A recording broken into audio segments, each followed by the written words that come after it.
Sa kabila ng ilang minor na issue, maayos na naisagawa ang canvassing, counting at closing ng eleksyon sa Philippine Embassy sa Berlin. Ilan sa mga minor na issue na kinaharap ng Special Board of Election ay formatting problems sa printing. May gap ang numbering sa papel pero nanatiling tama naman ang number sa mga pages. Naputol din ang ilang naitalang numero sa gilid ng papel, ngunit ito ay agad na naayos at nireprint. Nagkaroon din ng problemang intermittent signal sa internet pero naitransmit din ang mga resulta sa huli.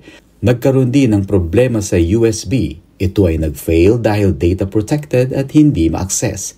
Pero di naman pala kailangan na gamitin ang USB dahil ito ay para lamang sa mga di na-transmit na impormasyon. Ang opisyal na pagsara ng voting ay naganap bandang 1:10 ng hapon oras sa Germany. Kasunod nito isinagawa ang printing ng election results, transmission sa Commission on Elections o COMELEC sa Manila, pagpirma at pag-stamp ng SOV o Statement of Votes.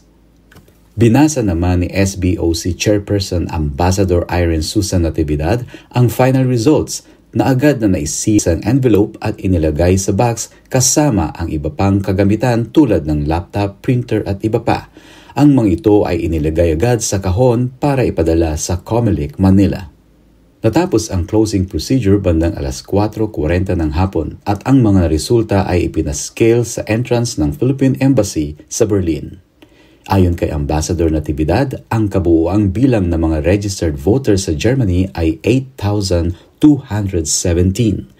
Mayroong 2 precincts at 2,480 registered voters naman ang nakasama sa clustered canvass. Mababa naman ang naging voter turnout sa Germany na naitala sa 30.18%.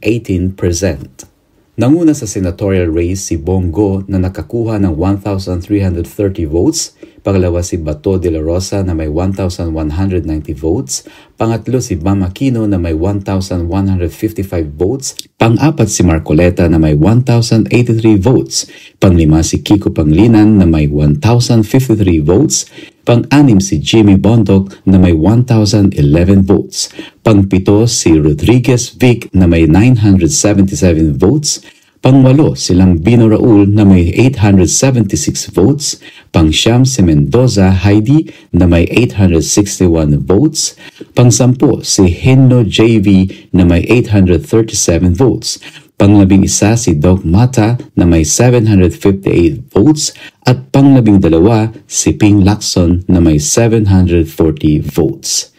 Nanguna naman sa party list ang Duterte Youth na may 457 votes.